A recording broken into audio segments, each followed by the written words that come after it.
Director missing, పోలీసులు searching. Telugu రాష్ట్రాల్లో వర్మ గాయబ్ ఇప్పుడు ఆసక్తికరంగా మారింది. దానికి సంబంధించిన బ్రేకింగ్ న్యూస్ ఇప్పుడు చూద్దాం. వర్మ కోసం 36 గంటలుగా పోలీసుల వేట కొనసాగుతుంది. హైదరాబాద్, చెన్నైలో ప్రత్యేక బృందాలు ముమ్మరంగా గాలింపు చర్యలు చేపట్టారు. హైదరాబాద్, చెన్నై పోలీసులతో ప్రకాశం ఎస్పీ ఇప్పటికే సంప్రదింపులు జరిపారు. ఆర్జీవీ ఆచూకీ కోసం ఫిల్మ్ నగర్ లోనూ వివరాలు సేకరిస్తున్నారు పోలీసులు.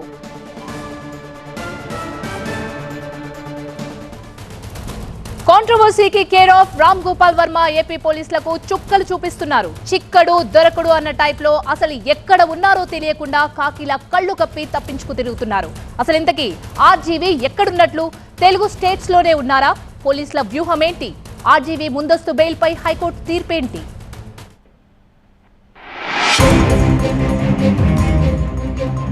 Wear is Varma? ఇప్పుడు ఏపీ పోలీసులకు ఇదే పెద్ద సవాల్గా మారింది.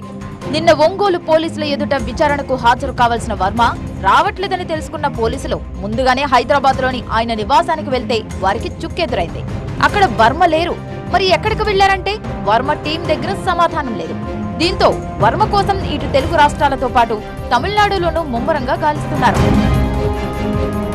వర్మ కోసం స్పెషల్ టీం కోయంబత్తూరు వెళ్లినట్టు తెలుస్తోంది. కోయంబత్తూరులో లూసిఫర్ 2 సినిమా షూట్ లో వర్మ బిజీగా ఉన్నాడన్న సమాచారం పోలీసులకు అందింది. అంతేకాదు, తాను లూసిఫర్ 2 సినిమా క్రూతో ఉన్నట్టు వర్మ కూడా ఎక్స్ లో పోస్ట్ పెట్టిన విషయాన్ని తెలుసుకున్న పోలీసులు వర్మ కోసం ఒంగోలు నుంచి స్పెషల్ టీం ను కోయంబత్తూరు పంపించారు. వారు చెన్నై పోలీసులతో సంప్రదింపులు జరుపుతున్నారు. అయితే వర్మ ఇంకా కోయంబత్తూరులోనే ఉన్నారా లేక మరే ప్రాంతానికైనా వెళ్లిపోయారా అన్నది ఆరా తీస్తున్నారు. ఇటు ఆర్జీవీ ముందస్తు బెయిల్ పిటిషన్లపై విచారణ వాయిదా పడింది. ఒంగోలు, విశాఖ, గుంటూరు జిల్లాల్లో తనపై నమోదైన కేసుల్లో ముందస్తు బెయిల్ కోర్టు ఆర్జీవీ పిటిషన్ వేయగా విచారణ చేపట్టిన కోర్టు తదుపరి విచారణ రేపటికి వాయిదా వేసింది. ఎన్నికలకు ముందు చంద్రబాబు, పవన్ కళ్యాణ్, నారా లోకేష్ల ఫోటోలు మార్పింగ్ చేసి పోస్టులు పెట్టారంటూ ఈ నెల 19న ఒంగోలు రూరల్ పోలీస్ స్టేషన్లో విచారణకు రావాలంటూ 13వ తేదీన ఒంగోలు పోలీసులు వర్మకు నోటీసులు ఇచ్చారు. అయితే నవంబర్ 19న విచారణకు రాలేనని, వారం రోజులు గడువు కావాలని ఒంగోలులోని తన లాయర్ ద్వారా లిఖితపూర్వక విజ్ఞప్తి చేయించారు వర్మ. దీంతో నవంబర్ 20న మళ్లీ రెండోసారి వర్మకు నోటీసులు ఇచ్చారు పోలీసులు. నవంబర్ 25న ఒంగోలు రూరల్ పోలీస్ స్టేషన్లో విచారణకు హాజరు కావాలని కోరారు. నవంబర్ 25న విచారణకు రాకుంటే పలు సెక్షన్ల కింద అరెస్టు చేస్తామని సమాచారం ఇచ్చారు. అయినప్పటికీ వర్మ రాకపోవడంతో ఆయన కోసం ముమ్మరంగా గాలిస్తున్నారు.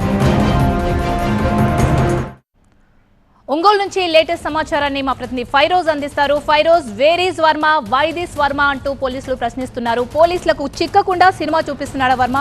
పోలీసుల నెక్స్ట్ స్టెప్ ఎలా ఉండబోతుంది? మరోవైపు హైకోర్టు కానీ ఆయనకి ఎలాంటి సహకారం అందించని పరిస్థితి. మరి ఈ నేపథ్యంలో పోలీసుల నెక్స్ట్ స్ట్రాటజీ ఎలా ఉండబోతుంది?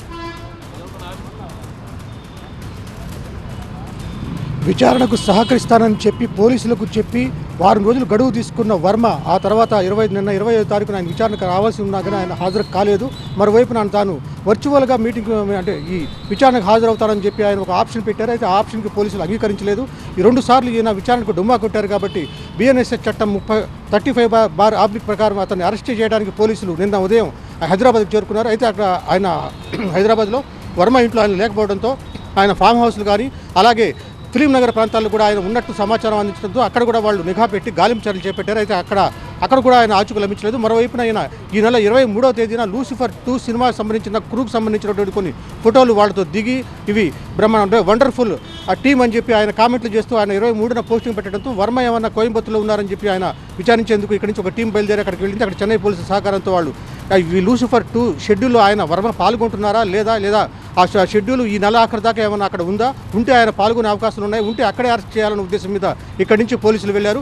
మరోవైపున ఈ సోషల్ మీడియాలో జరుగుతున్నటువంటి ఇటువంటి అసత్య ఆరోపణలు లేదా ఉద్దేశపూర్వకంగా చేసినటువంటి అలిగేషన్స్ పైన ప్రభుత్వం గట్టి సీరియస్గా ఉంది. ఈ సీరియస్గా ఉండడం వల్ల వీళ్ళపైన పీడీ యాక్ట్ కూడా అమలు చేసేందుకు కూడా ఈ నెల 21వ తేదీన అసెంబ్లీలో తీర్మానం చేశారు. ఈ తీర్మానాన్ని గవర్నర్ దగ్గర ప్రస్తుతం పెండింగ్లో ఉంది. అది కనుక ఓకే అయి వస్తే కనుక ఈ వర్మ లాంటి వాళ్ళు అలాగే పోస్తాన్ కృష్ణమురళి ఇలాంటి అందరి పైన కూడా పీడీ యాక్ట్ అంటే ఈ ప్రివెన్షన్ ఆఫ్ డిటెక్షన్ చేయడానికి ముందుగానే వీళ్ళను మళ్ళీ పోస్టులు పెట్టే అవకాశం ఉంది అని చెప్పి తెలిస్తే వీళ్ళపైన పీడీ యాక్ట్ అమలు చేసే అవకాశం ఉంది. కాబట్టి ఈ పీడీ యాక్ట్ వలన సంవత్సరం పాటు వాళ్ళకు బెయిల్ రాకుండా జైల్లో ఉండే అవకాశం ఉంటుంది. కాబట్టి వాళ్ళకి తగిన విధంగా బుద్ధి చెప్పే అవకాశం ఉంటుంది అని చెప్పి ప్రభుత్వం భావిస్తుంది.